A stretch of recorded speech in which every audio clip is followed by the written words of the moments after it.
Sarah's story starts with a simple trip to the supermarket, but unfolds into a powerful stand against racism and injustice. Through moments of fear, strength, and triumph, she fights not just for herself, but for accountability and change. Join us in following her inspiring journey. If this story moves you, please subscribe to our channel, like the video, and share your thoughts in the comments. Let's stand together for justice and equality. The evening sun dipped low, painting the sky with streaks of burnt orange and dusky pink as Sarah pulled into the supermarket parking lot. The weight of the day bore down on her shoulders like an invisible anchor. 10 hours on her feet, navigating demanding customers and endless tasks at her job had left her drained. All she wanted now was to grab a few essentials and head home to the sanctuary of her tiny but cozy apartment. As she turned into the lot, her sharp eyes scanned the sea of cars for a vacant spot. It was rush hour, and the parking lot was bustling with activity. Families loading groceries into trunks, shopping carts rattling over asphalt, and impatient drivers circling like vultures in search of a space. Sarah sighed, gripping the steering wheel a little tighter, her patience already worn thin from the day. Just as she was about to turn down another row, she spotted it.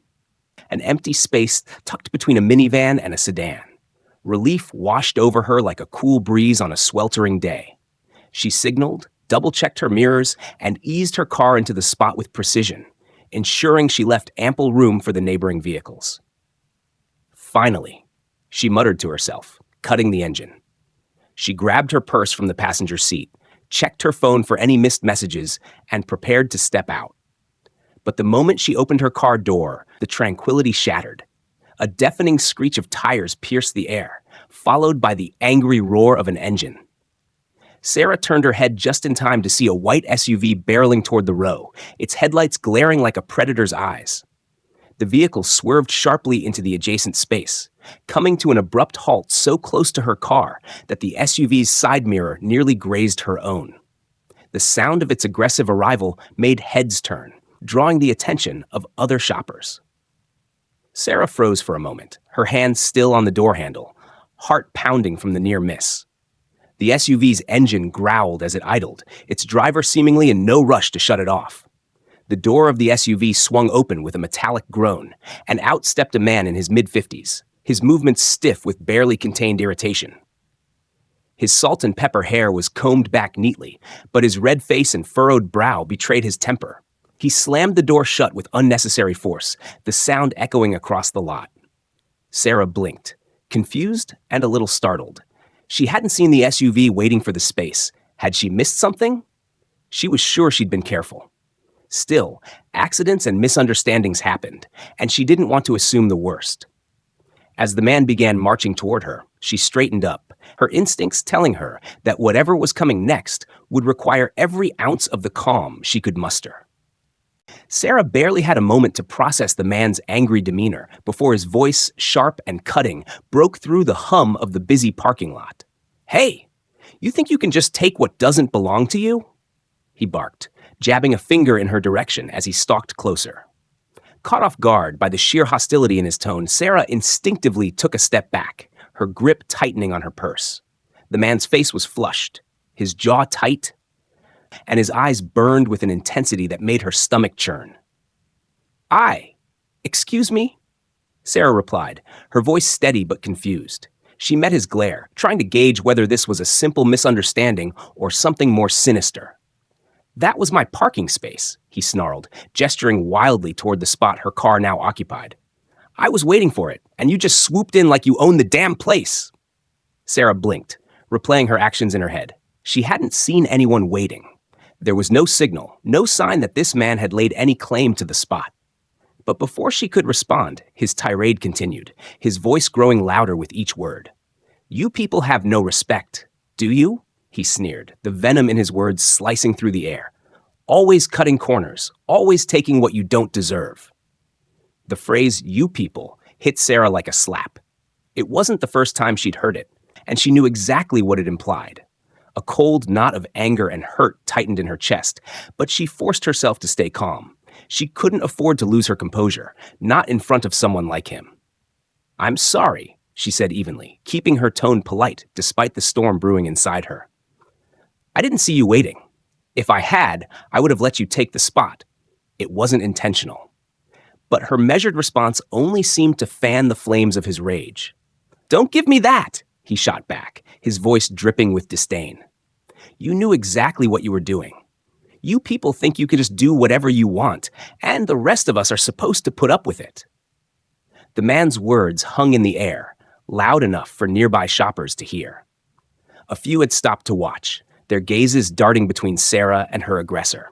Some whispered to one another, while others simply looked on with expressions of discomfort or curiosity. Sarah felt their eyes on her, the weight of their silent judgment pressing down on her like a heavy cloak. She hated this, being forced into the spotlight, having to prove her innocence in the face of baseless accusations, but she refused to let him see her flinch. I understand you're upset, she said carefully, standing her ground. But I truly didn't mean to take your spot. If it's that important to you, I can move my car. Her offer was genuine, an attempt to de-escalate the situation, but it only seemed to inflame him further.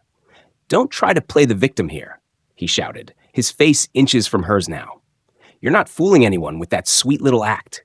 This is exactly the kind of crap I deal with all the time. Entitled brats like you who think they're above the rules. The man's anger was so intense, so irrational, that Sarah began to wonder if this was really about a parking spot at all. There was something deeper, something uglier fueling his outburst, and it wasn't just frustration over losing a space. Look, Sarah said firmly, her patience thinning but her voice still calm. I don't know what you're going through, but I'm not your enemy. I'm just here to grab a few groceries and head home. Let's not turn this into something it doesn't need to be. Her words were measured, her tone unwavering, but they fell on deaf ears. The man, Mark, as she would later learn, stepped even closer, invading her personal space. His towering frame loomed over her, his breath hot and sour with anger. You don't get to lecture me, he spat, his voice a low growl now. You don't get to stand there and act like you're innocent when we both know you're not. Sarah held his gaze, her heart pounding, but her expression resolute. She wouldn't back down. Not from this. She wasn't the one in the wrong, and she refused to let him bully her into silence. Still, she couldn't ignore the rising tension, the way his fists clenched at his sides, or the ugly glint in his eyes. Bystanders continued to watch, their murmurs growing louder. A few pulled out their phones, their cameras discreetly aimed at the unfolding confrontation. Sarah noticed but said nothing, silently hoping their footage might serve as evidence if things escalated further. She took a deep breath, her voice steady but firm. I've apologized. I've offered to move my car. If that's not enough for you, then maybe it's time for you to step back and cool off. Mark's eyes narrowed, his nostrils flaring like an enraged bull. For a moment, Sarah thought he might actually listen. But then, with a sharp huff, he crossed his arms and muttered under his breath, a string of curses and slurs that made her stomach churn. This wasn't just anger, she realized. This was hatred. And it wasn't about the parking spot at all. Mark's voice rose another octave, sharp and grating, drawing even more attention from the bustling parking lot. Shoppers paused mid-step, some pretending to look at their phones while sneaking glances at the heated exchange. Others stopped altogether, their carts forgotten as they watched the scene unfold.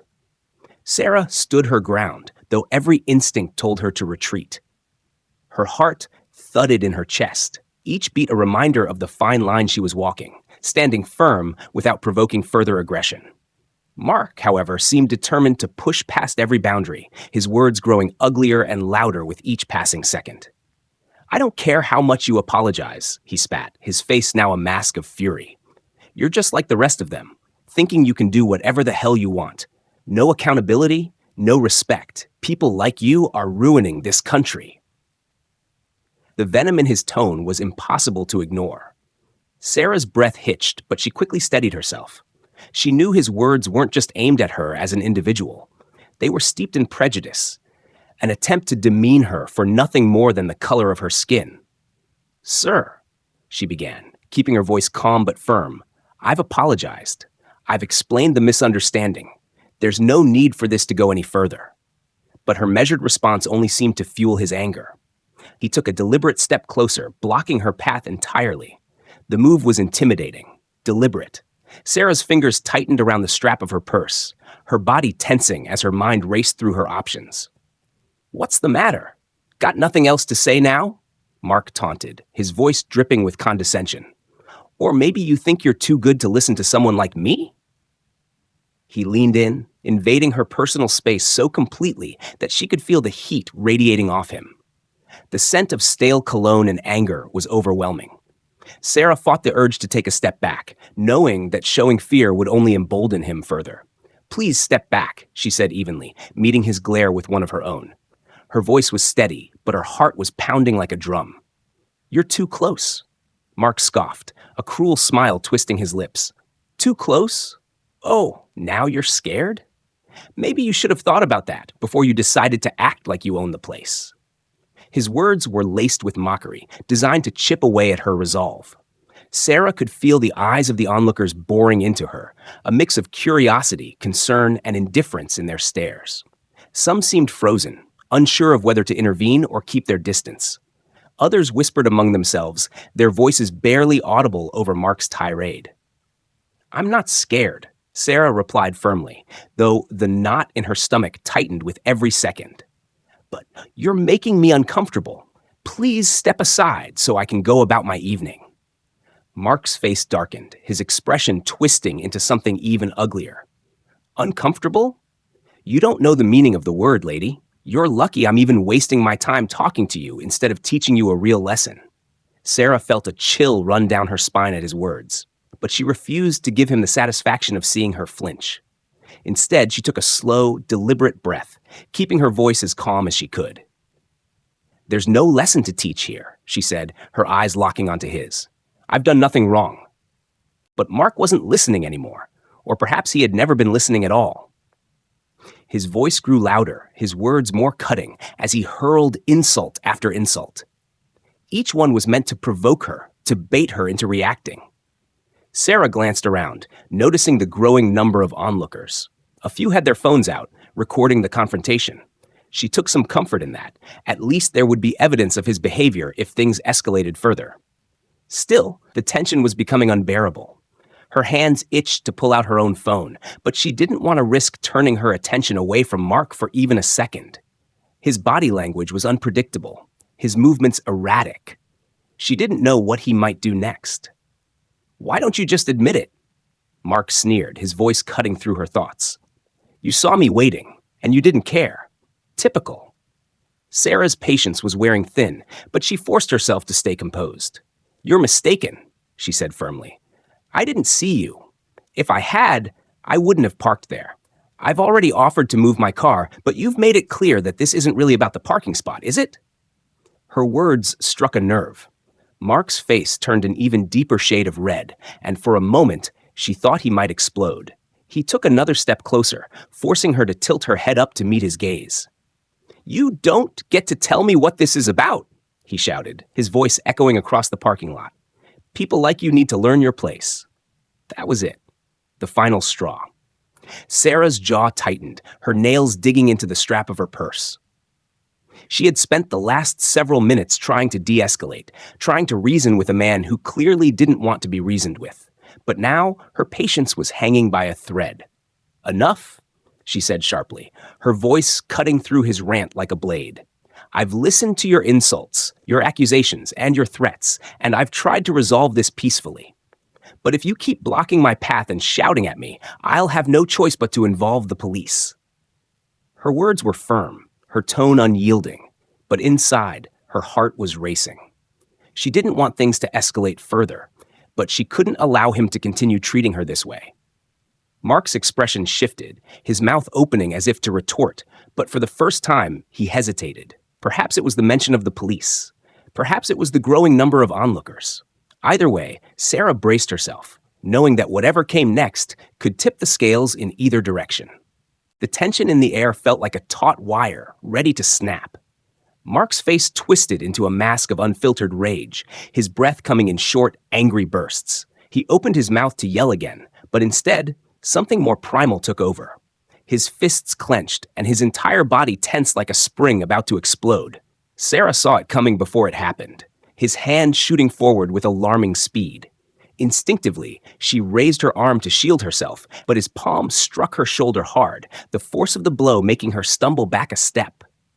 The impact shocked her, not just physically, but emotionally. Her mind raced to process what had just occurred, disbelief mingling with a sudden surge of adrenaline. Around them, the murmurs of the onlookers transformed into gasps and exclamations of outrage. "Did he just hit her?" someone whispered. "Call the police," another voice urged. The world seemed to slow for a moment as Sarah steadied herself, her feet planted firmly on the asphalt.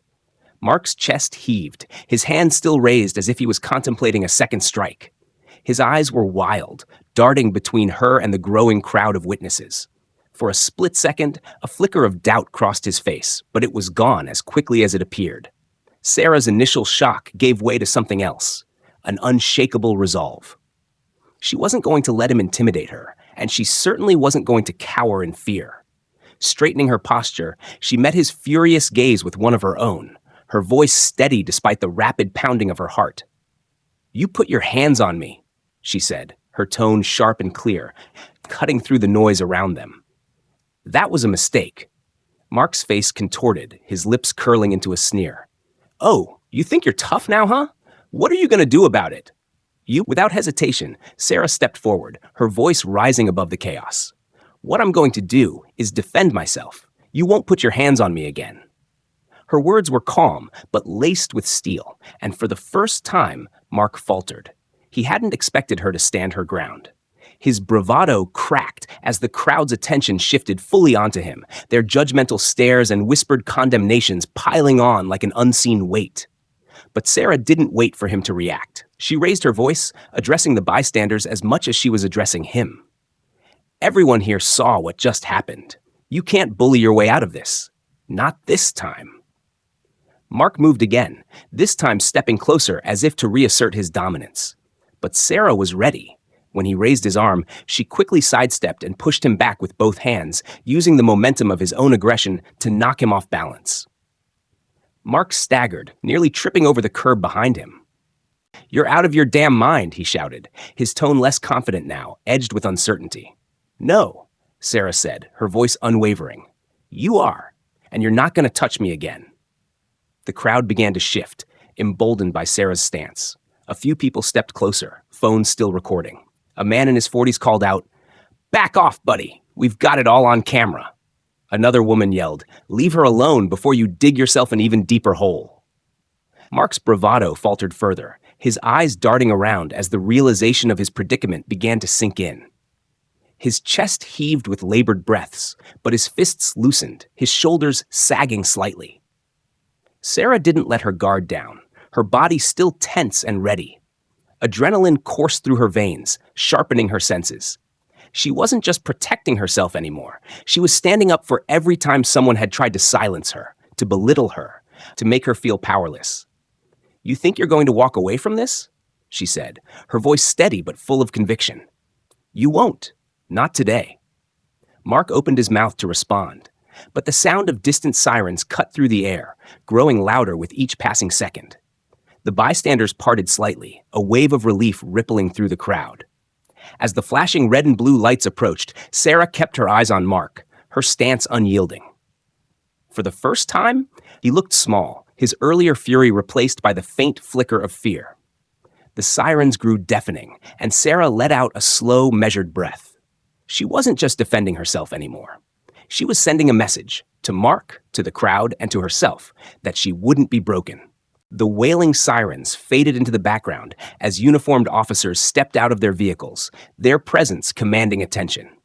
Mark stood frozen for a moment, his arrogance faltering under the weight of the scene he had created.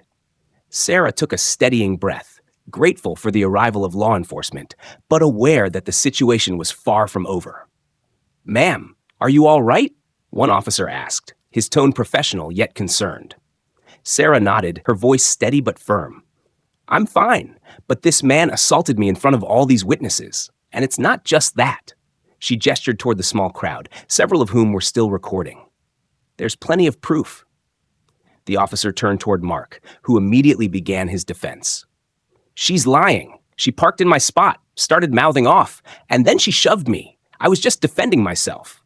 Sarah's jaw tightened, but she forced herself to stay calm. She wasn't going to let his lies rattle her. That's not what happened, and these witnesses can confirm it, she said, glancing at the bystanders. Yeah, we saw everything, a man in a baseball cap called out, stepping forward. That guy hit her first, no question about it. And I've got the whole thing on video, a young woman added, holding up her phone. The officers exchanged looks before asking both parties to remain where they were. One officer began taking statements from the witnesses while another turned to Sarah. Do you want to press charges for the assault? The officer asked. Sarah nodded firmly. Absolutely. But there's more. I need to check my car. She turned toward her vehicle, a sense of foreboding settling over her. As she approached, her eyes caught something that made her stomach sink. A deep, jagged scratch running the length of the driver's side door. Her heart clenched at the sight. The vandalism wasn't subtle. It was deliberate, a malicious attempt to inflict further harm. Unbelievable, she muttered, crouching down to inspect the damage. Her fingers hovered over the scratch, the fresh marks glaring against the smooth surface of the paint. Ma'am, is this your car? The officer asked, stepping closer. Yes, Sarah replied, her voice tinged with both anger and sadness. It wasn't like this when I parked here. He must have done it before he confronted me. Mark, who had been standing several feet away, overheard her accusation. That's ridiculous, he barked, his voice rising defensively. Why would I do something like that? Sarah stood and faced him, her eyes narrowing. Because you were angry. Because you couldn't handle being told no. She gestured toward the scratch. This isn't just a random act. It's spite, and it proves exactly the kind of person you are. The officer examined the damage, his expression grim. This kind of vandalism is a serious offense, he said. Turning to Mark, he added, Sir, did you damage this vehicle? Mark scoffed, his hands raised defensively. Of course not. She's just trying to frame me. How do you know she didn't do it herself? That's a pretty weak defense, a voice from the crowd chimed in. You've been acting like a lunatic since you got here. No one's buying your story. Sarah turned to the officer, her resolve unwavering. Can you check the cameras? This lot has surveillance, and I'm sure it'll show exactly what happened. The officer nodded. We'll request the footage. He turned to his partner and gestured toward the supermarket's entrance. Go inside and see if the manager can provide access to the security tapes. While the other officer headed off, Sarah stood by her car, her emotions simmering beneath the surface. She felt a mix of vindication and exhaustion. Vindication because the evidence was stacking up against Mark, but exhaustion because of how much energy it took to defend herself against someone so blatantly hateful. Minutes later, the second officer returned, a manager in tow. We've got the footage, the officer confirmed. The manager held a tablet, and after a few taps on the screen, the video began to play. The footage was crystal clear. Mark's white SUV pulling into the lot, parking haphazardly near Sarah's car. The video showed him stepping out, pausing for a moment before dragging something sharp along the side of her vehicle. There it is, Sarah said, her voice tight with restrained emotion. The crowd murmured in outrage, and even the officer's expressions darkened. One turned to Mark, his tone stern. Sir, we've seen enough. You're under arrest for assault and property damage. Put your hands behind your back. Mark's face drained of color. This is insane. I didn't mean. She provoked me. But his protests fell on deaf ears as the officer cuffed him and began reading him his rights. Sarah watched silently, her chest heaving with a mix of relief and lingering frustration. As Mark was led away, the officer who had spoken to her earlier approached. We'll need you to file a formal statement and provide any additional details. Do you have someone you can call for support? Sarah nodded, her mind already racing with thoughts of what came next. She wasn't just going to let this end with an arrest. Mark needed to face the full consequences of his actions, and she was determined to see it through. She glanced at her car one last time, the scratch gleaming in the fading sunlight. It wasn't just a mark on her vehicle. It was a reminder of the malice she had faced and overcome.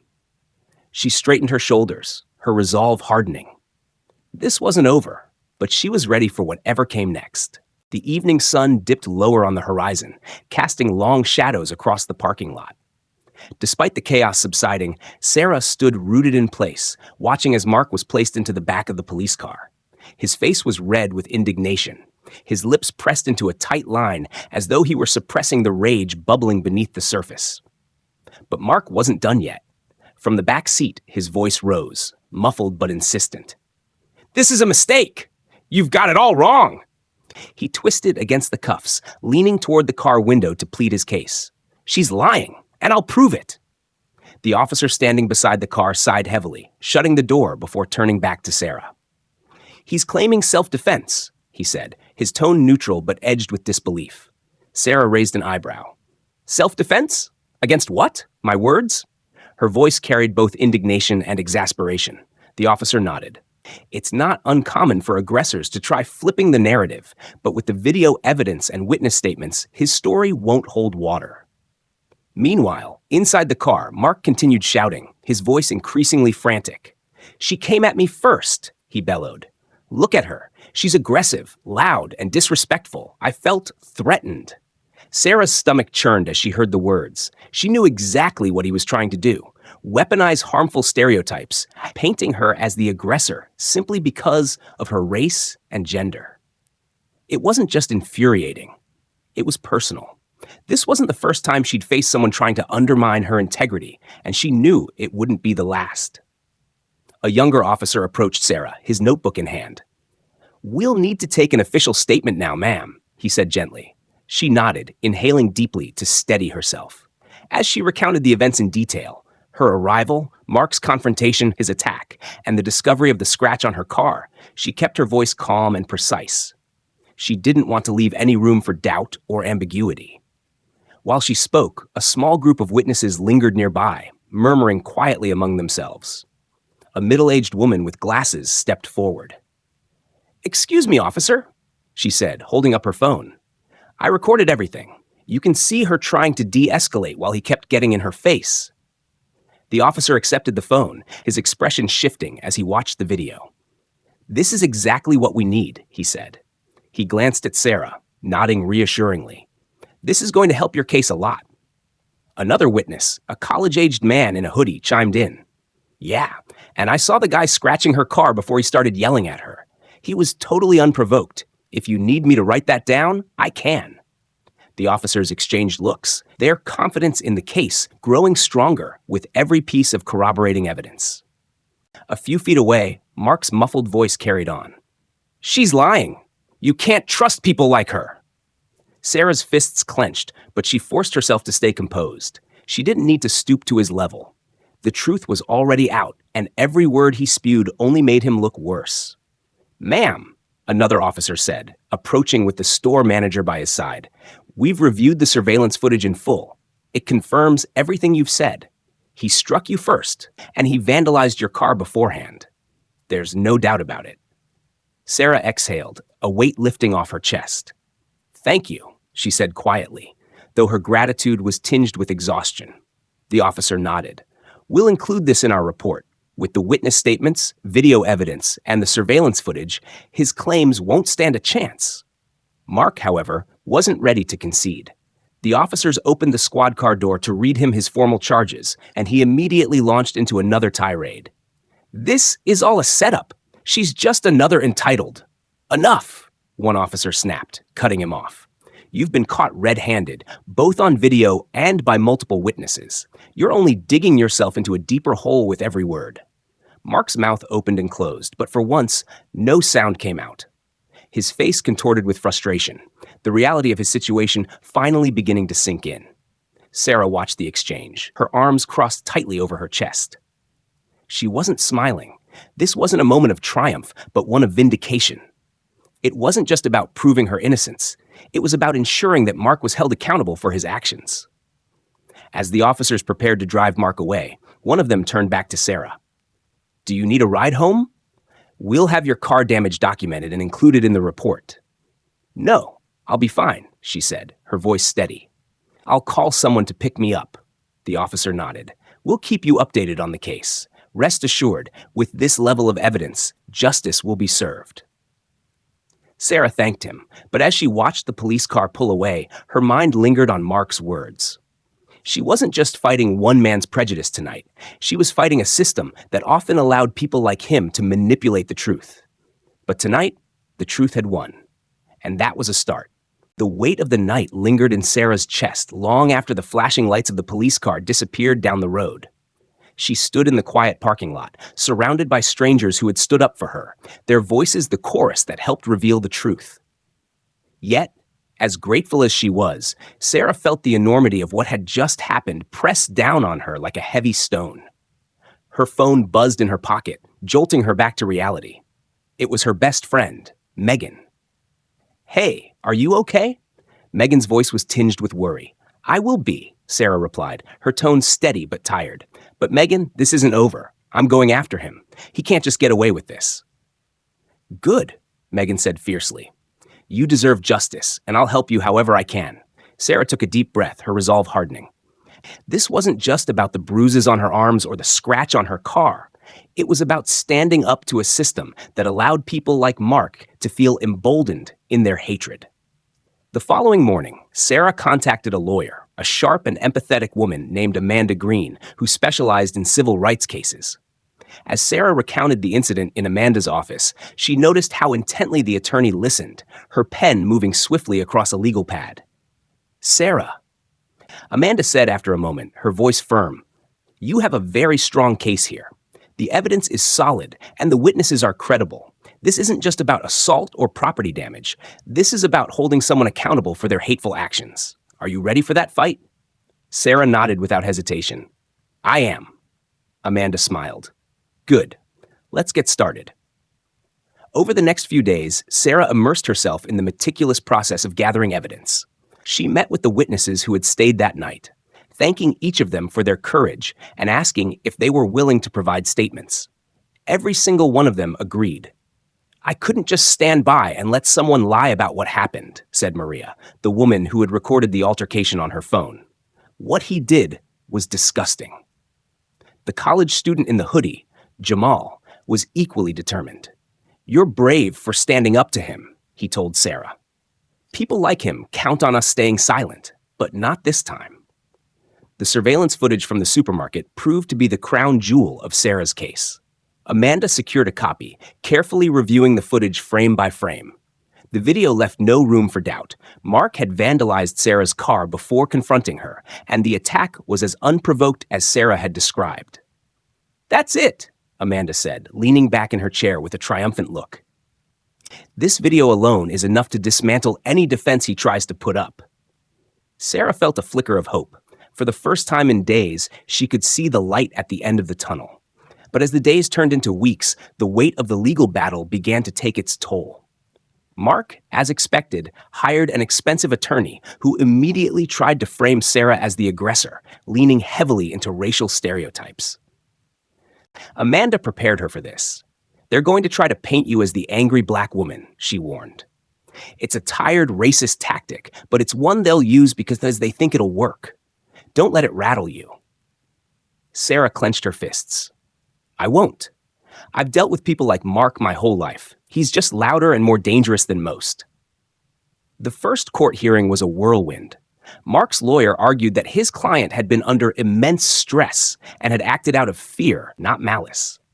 Sarah sat in the courtroom, her stomach churning as she listened to the blatant lies. "He's trying to turn himself into the victim," Megan whispered beside her, her voice thick with anger. But Amanda was ready. She presented the surveillance footage and witness statements with surgical precision, dismantling Mark's defense piece by piece. One by one, the witnesses took the stand. Maria, Jamal, and several others recounted what they had seen, their testimonies painting a damning picture of Mark's actions. "I saw him hit her," Maria said firmly. "And when she stood up for herself, he looked shocked, like he didn't expect her to fight back." Jamal was equally blunt. "That guy came in with nothing but bad intentions. He scratched her car before even speaking to her. If that's not malicious, I don't know what is."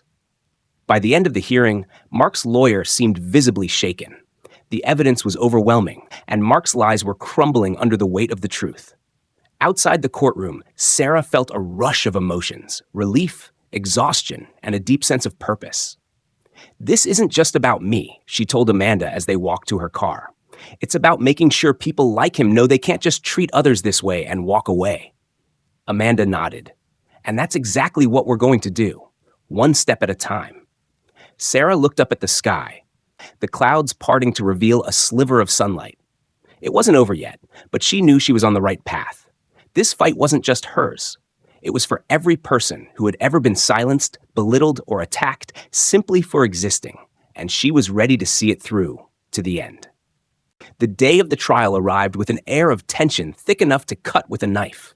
Sarah sat in the courthouse lobby, her hands resting on her lap, her fingers intertwined to keep them from trembling. Megan sat beside her, offering quiet reassurances, while Amanda finalized the last of her notes. "You've got this," Megan said softly. "You've done everything right. All you need to do now is tell the truth." Sarah nodded, but her heart raced as the bailiff called her name. This wasn't just about telling her side of the story. It was about standing up to Mark, a man who had tried to humiliate and harm her, and proving that he couldn't escape accountability. Inside the courtroom, the atmosphere was solemn. Mark sat at the defendant's table, his lawyer whispering urgently in his ear. Sarah could see the tension in his jaw and the thin sheen of sweat on his brow. For all his bravado and bluster during the incident, he now seemed smaller, his arrogance tempered by the reality of his situation. The judge entered, and everyone rose. After the formalities, Amanda began her opening statement. "Your Honor, ladies and gentlemen of the jury," Amanda said, her voice calm but commanding, "this case is about accountability. The defendant, Mark Callahan, chose to target my client, Sarah Daniels, with unprovoked aggression fueled by prejudice. His actions were not only criminal, but emblematic of a deeper issue, the belief that some people are above the law and others are beneath respect. Today, we will prove, beyond any doubt, that his behavior was deliberate, malicious, and indefensible." Mark's lawyer, a polished man in a tailored suit, rose to present his own opening. "This case," he began, "is about a misunderstanding. My client, a hardworking man under immense personal stress, made a poor decision in the heat of the moment. He did not act out of malice, but rather out of fear and frustration, emotions we all experience from time to time." Sarah's stomach turned as the lawyer gestured toward Mark with a sympathetic expression. He was already trying to paint Mark as the victim, using polished rhetoric to downplay his actions. Amanda's turn came first, and she methodically laid out the evidence. The surveillance footage played on a large screen for the courtroom to see, showing Mark vandalizing Sarah's car before the altercation even began. Gasps rippled through the jury as they watched him drag his keys across the paintwork, his face twisted with disdain. "Does this look like the act of a man who was simply frustrated?" Amanda asked, letting the question hang in the air. "This was calculated, this was spiteful, and this is just the beginning." She called Maria to the stand, who testified about recording the incident and how Sarah had remained calm and composed even in the face of Mark's aggression. "I saw everything," Maria said confidently. "Sarah tried to defuse the situation, but he just wouldn't stop. And when he hit her, it wasn't self-defense. It was an attack. Plain and simple." Jamal followed, recounting how he'd witnessed Mark scratch Sarah's car and escalate the confrontation. His testimony was clear and unwavering, reinforcing the narrative Amanda had built. When it was Sarah's turn to testify, the courtroom fell silent. She walked to the stand, her head held high despite the weight of the moment. As Amanda guided her through her testimony, Sarah spoke with poise and honesty, her voice steady, even as she recounted the emotional and physical toll of the incident. "I was terrified," she admitted. "But more than that, I was angry. Not just because he hit me, but because he thought he could get away with it. He thought no one would stand up to him. That's why I'm here, not just for myself, but for everyone who's ever been made to feel small or powerless." Mark's lawyer tried to rattle her during cross-examination, leaning into stereotypes and questioning her reactions. "Miss Daniels," he said, his tone dripping with condescension, "isn't it true that you raised your voice during the altercation?" "I did," Sarah said firmly, "because I was defending myself after he attacked me. And isn't it possible," he continued, "that your tone or demeanor might have been misinterpreted as aggressive?" Sarah's eyes narrowed. "I wasn't aggressive. I was assertive. There's a difference, and I won't apologize for standing up for myself." The jury watched her intently, some nodding subtly at her words. When Mark took the stand, his demeanor was a far cry from the blustering bully Sarah had faced in the parking lot. He slouched slightly, his voice subdued as he tried to explain his actions. "I was just having a bad day," he said, his words rehearsed. "I wasn't thinking clearly. I felt cornered, and I lashed out." Amanda's cross-examination was surgical. "Mr. Callahan, were you also having a bad day when you deliberately keyed Miss Daniels' car?" Mark shifted uncomfortably. I wasn't thinking straight." "And were you still not thinking straight when you used racial slurs during the altercation? Or when you struck Miss Daniels without provocation?" Mark stammered, unable to provide a coherent response. By the time closing arguments began, Amanda's case was airtight. She stood before the jury, her voice resolute. "This trial isn't just about one man's actions," she said. "It's about accountability. It's about ensuring that prejudice and violence are met with consequences, no matter who the perpetrator is. Today, you have the power to send a message that justice is for everyone and no one is above the law." Mark's lawyer tried to appeal to the jury's sympathy one last time, but the damage was done. The evidence was irrefutable, and the truth was undeniable. As the jury filed out to deliberate, Sarah sat in silence, her hands clasped tightly together. She had done everything she could. Now, all she could do was wait. The room was heavy with anticipation as the jury filed back into the courtroom. Sarah's heart pounded in her chest as she sat beside Amanda, her fingers tightly gripping the armrest. Megan sat in the row behind her, leaning forward, her eyes fixed on the proceedings. Every person in the room seemed to hold their breath, waiting for the moment that would determine the outcome of this long, grueling battle. The judge, a stern woman with sharp eyes, motioned for silence. "Ladies and gentlemen of the jury, have you reached a verdict?" The foreman of the jury stood, his face a mask of seriousness. "We have, Your Honor." Sarah's pulse quickened. The weight of those words, "We have reached a verdict," felt like the tipping point. It was the moment that could change everything. "Please, read the verdict," the judge instructed. The foreman cleared his throat, his voice steady but heavy. "We, the jury, find the defendant, Mark Callahan, guilty of assault and malicious property damage." For a moment, everything seemed to stand still. The words echoed in Sarah's mind, each syllable carrying a weight of validation. Guilty. A ripple of quiet tension passed through the room. Mark's face drained of color. He blinked, as if trying to process the words, the gravity of them sinking in too late. His shoulders slumped, his hands trembling at his sides.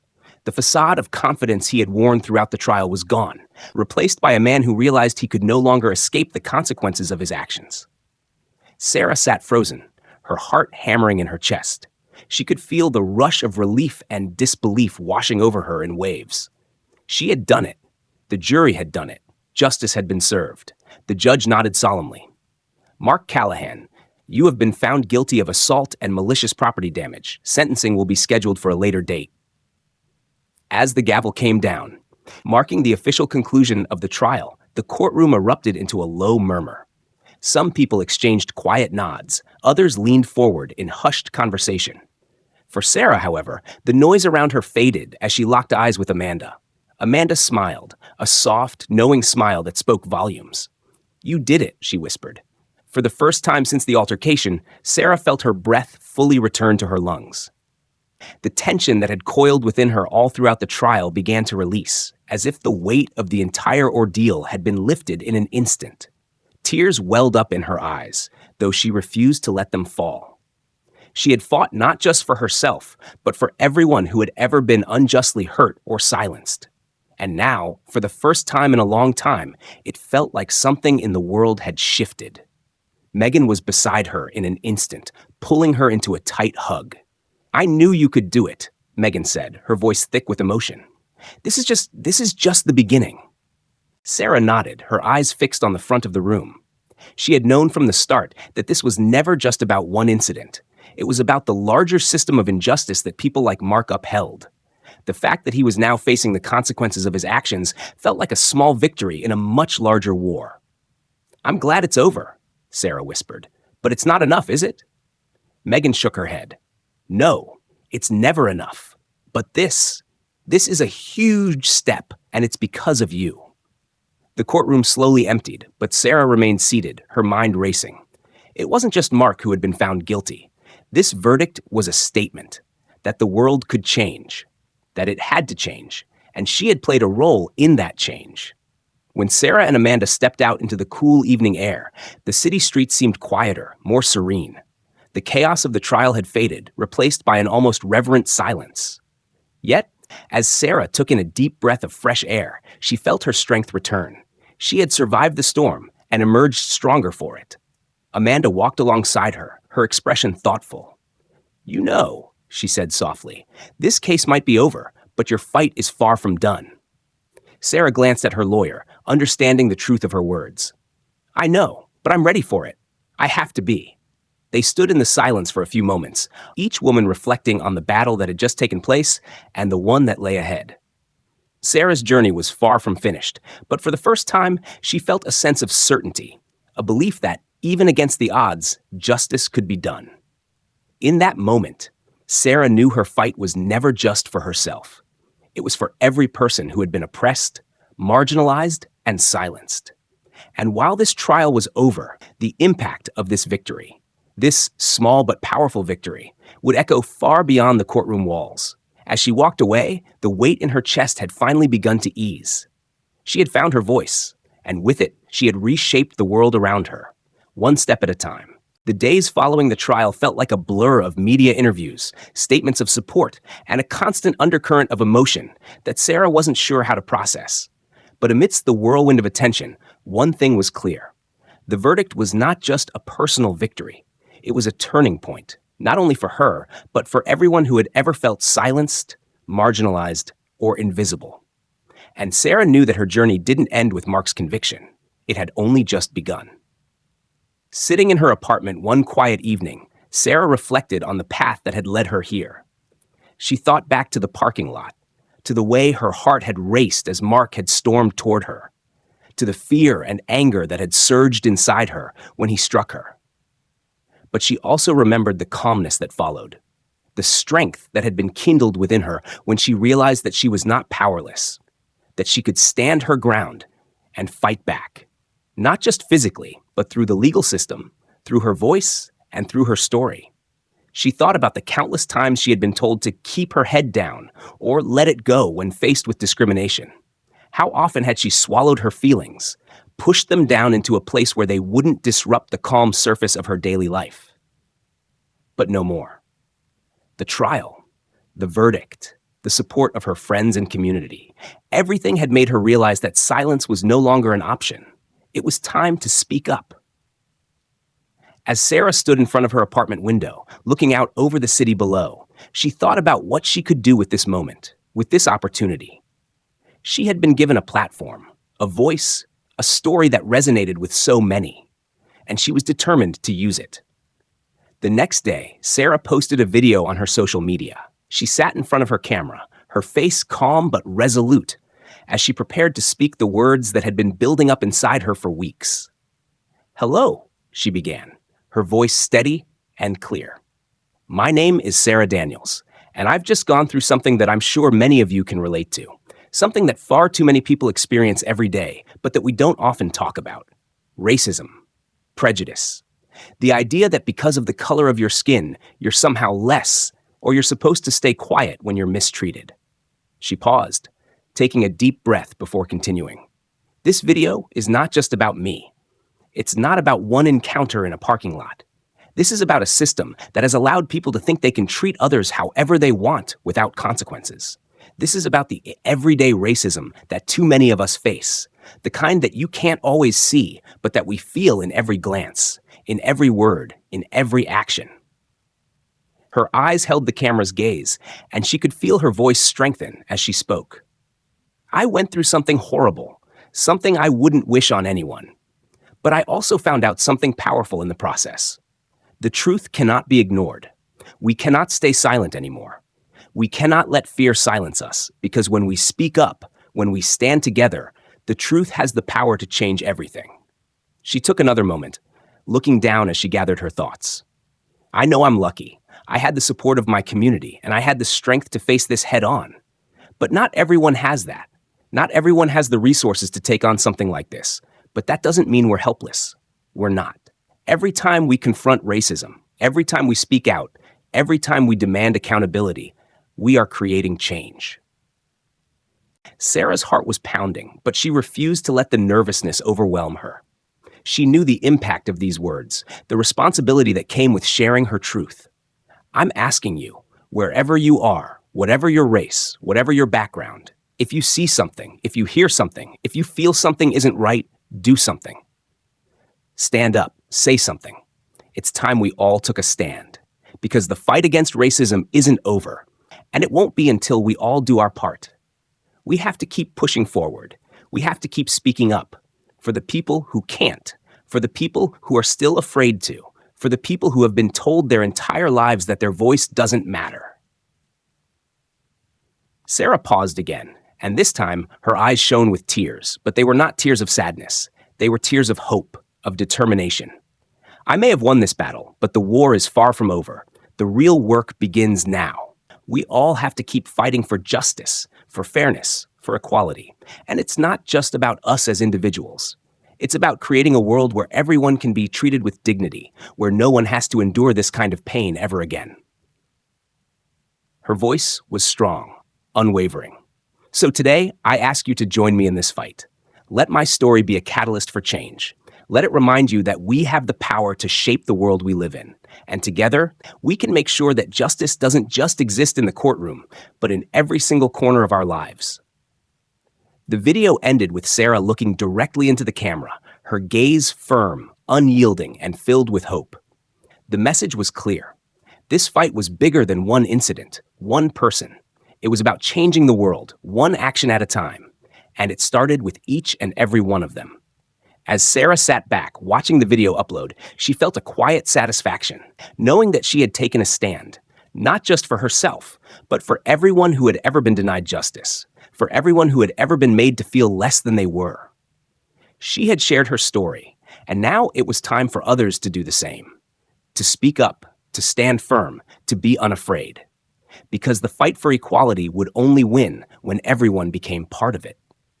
The screen flashed as comments began to appear, a flood of messages from people who had seen the video and were moved to action. It was the start of something bigger, something Sarah had dreamed of for a long time. Her fight wasn't over, but now she was no longer fighting alone. As the last light of the day fades, Sarah stands on her balcony, gazing out over the sprawling city. The night has fallen, but there is no weariness or defeat in her heart. Instead, a new, powerful, unyielding energy burns inside her. This was not the end of her story, but the beginning of a new chapter, one where silence has no place, and the voice of justice will never again be ignored. Sarah knew the battle against racism was far from over, that there would be many challenges ahead. But she no longer felt alone. She had learned that every individual has the power to make a difference. The people who stood by her, the ones who listened to her story and acted, they were the small flames that joined together to light the path of justice, leading to a future where fairness reigns for all. Not all victories are won in grand, dramatic moments. Some victories are quiet, subtle, yet profound, like a steady step forward in the darkness, or a small flame that still burns brightly in the hearts of many. And Sarah understood that, no matter how long the road or how many obstacles lay ahead, she had found the most valuable thing of all: the strength to stand up, to fight against injustice, and to make a difference in the world, even if only a little.